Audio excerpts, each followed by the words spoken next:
What is up, guys? Welcome back to CageChat MMA. We're here for the UFC Vegas Sports One preview. Of course, we got Paulo Costa versus Marvin Vettori, two former title challenges in the middleweight division, fighting at the light heavyweight division, and we're getting to the whole crevice of what happened this week with the weight issues, etc., and why we're at 205, of course. But it's going to be a cracking fight nonetheless. I think. No, this could have been 185, 195, 205, could have even probably been at 265. This fight is going to be an absolute banger. We've got two personalities who are quite marmite in the sport. You've got people who absolutely love Paulo Costa, think he's hilarious, think he's, but there's people that hate him. And the same as with Marvin Vettori, a lot of people seem to dislike him or not gravitate towards his personality.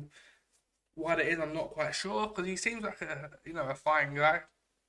He seems someone you can support and get behind and want to do well, and that seems to be the case this week with what happened to Paulo Costa. It seems like a lot of people, rightfully so in my opinion, are Team Paulo Costa this weekend because of what he pretty much has kept the fight on this weekend and the main event on this weekend.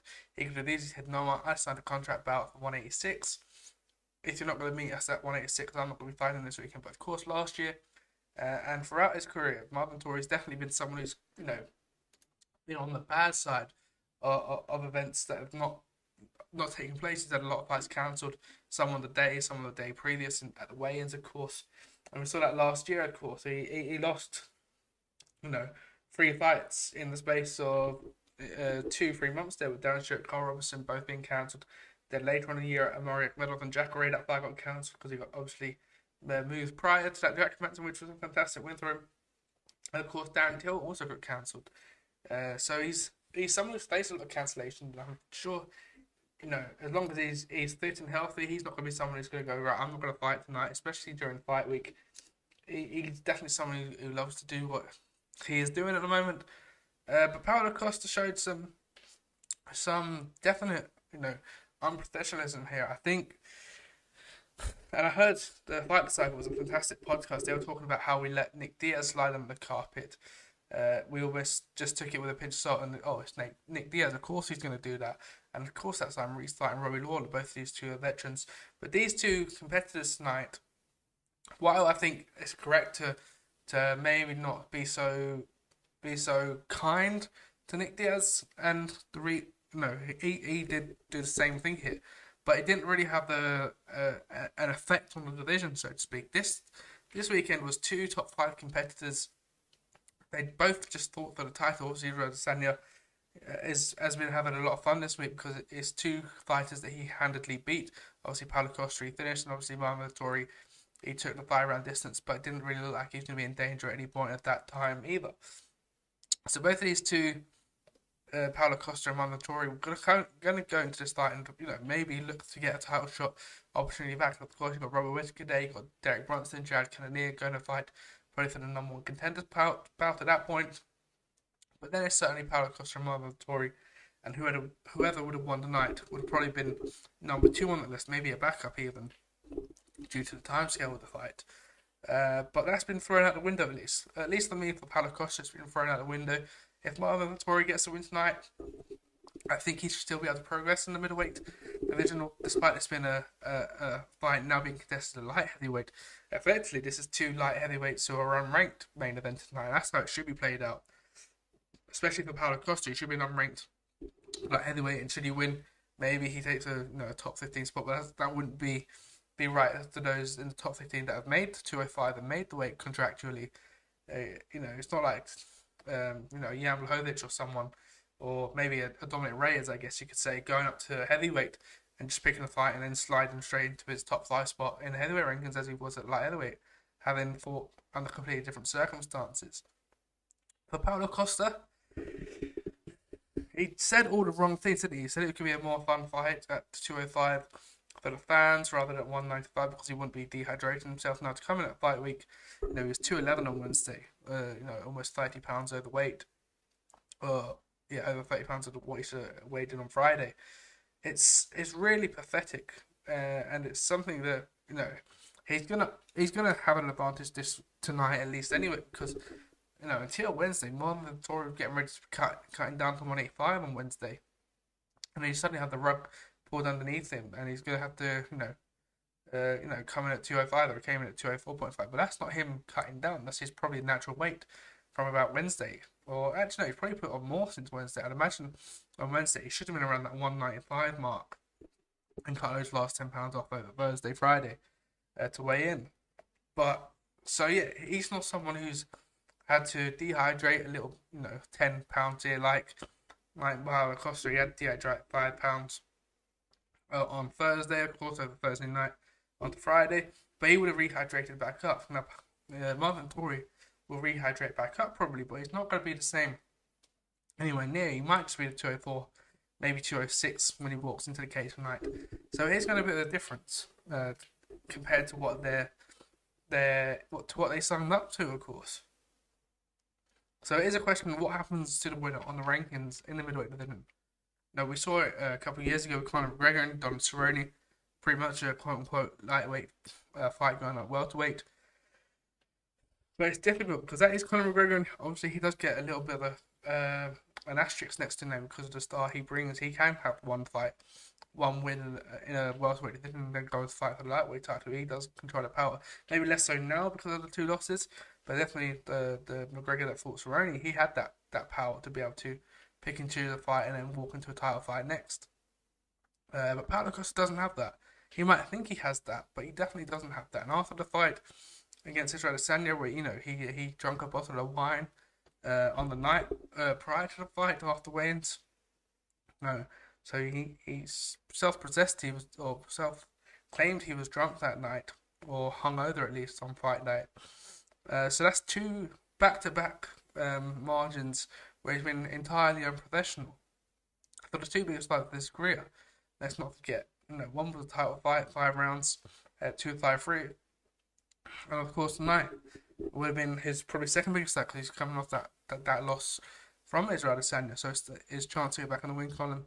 And I don't know if it's something where he just doesn't care. I kind of do agree in the sense that people should be fighting at a natural weight. I did agree with that point of his argument, but just sign up to fight, someone at light heavyweight. Sorry, you sign the contract to agree at 186. You can't then just come in, 2 days out from the fight and say, actually, I don't want to fight at 186. Can we just do this at a different weight? It looks unprofessional. Sign a contract at the weight you want to be at. If that is 205, he can come in at 205. He's definitely got the power. He looked healthy yesterday. He didn't look so drawn out with those extra 20 pounds that he would have had to cut. So I think the light heavyweight possibility for Paulo Costa is the future. I think he does fight a light heavyweight, win or lose tonight for the future. It does also open up questions about a 195 division, of course. I would like that personally. I think we need a 195-pound division. You got some middleweights that are slightly too big to be hitting 186 consistently, and you got some light heavyweights that are a bit too small. We saw that with Chris Weidman and Luke Rockhold tried to go up to 205, and Israel Adesanya himself, the champion, he wasn't quite ready to make that 20-pound jump. So let's put a barrier in the middle and make it 195, and let's see what happens there. Because Israel Adesanya could definitely make 195 healthily, as could Paulo Costa, as could probably the likes of Robert Whittaker, etc. But it's probably some light heavyweights even who can cut down an extra 10 pounds and make the weight healthily. And also, I think we need to look at the other side of light heavyweight and find somewhere in between light heavyweight and heavyweight as a cruiserweight bout, maybe 240, 235.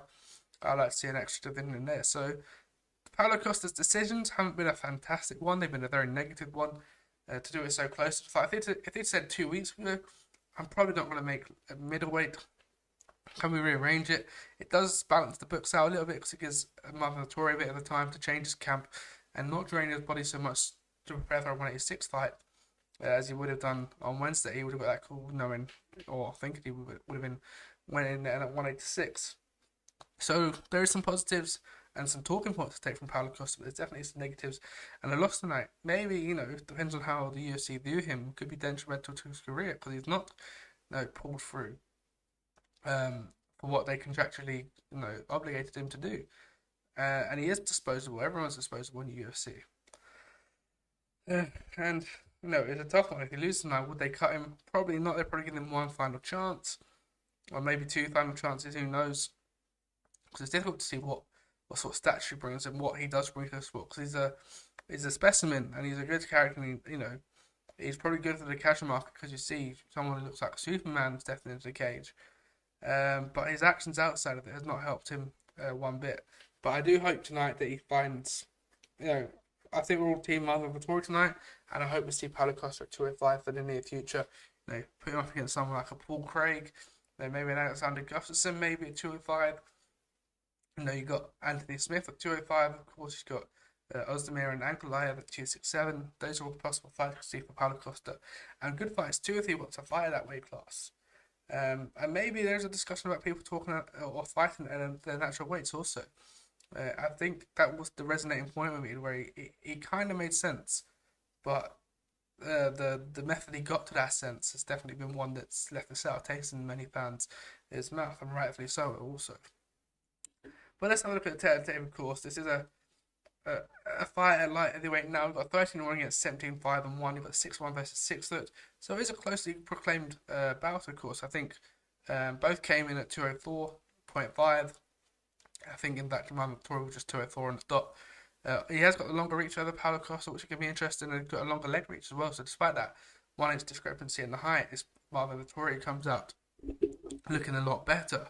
And of course, it's going to be interesting to see how that works. We know Marvin Vettori has a better gas tank than Paulo Costa, but we know that Paulo Costa has definitely got more power in him for at least for the first 10 minutes, maybe 15 minutes of the fight. So how is he going to be able to work around that? We're in the smaller cage tonight, so there's going to be less running about for Paulo Costa to do and chasing down Marvin Vettori. So can he catch him? Of course, with what's happened this week, Paulo Costa definitely going to be the fresher of the opponents here. With he's going to be heavier the opponents too, and the more prepared, because it's seeming like he was more prepared for a 205 fight than a 185 fight, which was guaranteed, which was seen yesterday on the scales. Whereas Marvin Vettori, as we mentioned already, was preparing for a 185 fight. So this is a little bit of a surprise for him. There could be, I think Marvin Vettori does have the capability to ground him out, keep him up against the cage, draw him out, make him fatigue a lot more, maybe take him down 2 or 3 times in the first 3 rounds, keep him there, control him there. Some good ground and pound. We saw it against Kevin Holland. We saw it against Jack Manson also. So he has the capability to do that. I think he has the capability to do that against Paulo Costa tonight also. It's just whether can Paulo Costa land on Marvin Vettori, who has got a strong chin, to be fair. He's someone who doesn't go down too easy. And we've seen that in both fights against Israel Adesanya also. But, before that he beat Kevin Holland by unanimous decision, Jack Manson by unanimous decision. Carl Robertson, so he does have submissions in his arsenal. Can he get to the back of Paulo Costa? Can he sink in a guillotine maybe up against the cage or on the floor after a couple of takedowns, some ground and pound, etc.? He has that capability in his locker. Obviously, before that, he beat Andrew Sanchez and Cesar Ferreira, of course, since that loss to Israel Adesanya the first time. So he has got a very good arsenal of weapons that could very much hinder the success of Paulo Costa tonight, and I'm looking forward to that. Of course, for Paulo Costa, noticeable win against obviously Yoel Romero, 3-round war. But if you remember that 3rd round, he was knackered in that. It was purely the heart that got him through that. Many thought Yoel Romero had won that potentially. Obviously, it was a unanimous decision in the favour of Paulo Costa, but some people thought that maybe Romero should have won that. On the scorecards, Romero went on to take the title shot because of the injury to Paulo Costa. Prior to that, prior to the Israel Adesanya loss, of course, he was undefeated, beating Uriah Hall, that fantastic vicious knockout, which he could definitely pull off a similar victory tonight against Marvin Vettori. If he flips Marvin Vettori once or twice, what's Marvin Vettori going to react like? Especially if he gets dropped. We've seen it against Johnny Hendricks also, and a lot of the fights prior to that as well. He's got a lot of finishes on his record because of the heavy hands that he does possess. So it's not quite a striker versus grappler, but it's definitely more swayed to can one get the finish or can one get the takedown and really work it on the ground at that point, which makes this an exciting fight. It's just a shame that we have this week where things have got a bit muddied, because had this been a 186 bout, and things have gone smoothly, there would have been less sort of ability to make an excuse, ability to make an argument to say, oh, it happened at 205, it wasn't Marvin Vettori's natural weight, he wasn't ready for a 205 fight. Paulo Costa was a much more energetic, hydrated version of himself because he didn't cut down those extra 20 pounds or attempt to make those extra, £20 that he was scaled to do, or contracted to do so. For the progression, whoever wins, it'd be interesting to see what happens on the rankings on Tuesday when they're released, whether they put Paulo Costa up or Marvin Vettori up. If he wins, obviously Paulo Costa, should he win, will probably stay in the remaining spot because of who's above him, which is Robert Whittaker and the champion, of course. It's you can't really. It's a difficult one because it's a middleweight belt contested at the division above. So, in a sense that it's even in the fact that it's two people from the same division fighting. They're fighting in a different division. And obviously, they can't rank them in the light heavyweight division because they've not fought anyone in that top 15 to warrant a place in that top 15 of the light heavyweight division. But again, I do think, because this fight's been played at 204 or 205, they're light heavyweight pretty much. It's difficult to position them in a middleweight division depending on who wins. But as I mentioned, this was Paulo Costa's mess up, not Marvin Vettori. So should Vettori get a win tonight, I do think he should progress off into that second spot and probably become a backup for maybe Whittaker and Israel Adesanya maybe. We know Whittaker's got a history of putting out fights due to injuries. He seems to be in a great spot right now, and let's hope he doesn't put out other fights. He deserves that shot, and he deserves another shot at Israel Adesanya. But I definitely think the winner tonight should be the backup at 271, 272. When that fight does take place in 2022, in the early stage of 2022 at least as well. Let's hope by that point New Zealand or Australia at least has opened up, or we'll be back at Fight Island or maybe MSG or probably Vegas, I'd imagine, in the T-Mobile Arena. But all valuable options. Let's have a look at the rankings, of course, actually. As we mentioned, we've got Paulo Costa at number 2, we've got Marvin Vettori at number 5. Derek Brunson and Jared Cannonier fight at 270, I believe, or 271. In January, we've got obviously representing Britain. We've got Darren Till coming with that loss to Derek Brunson. He's out in Vegas at the moment, working very hard.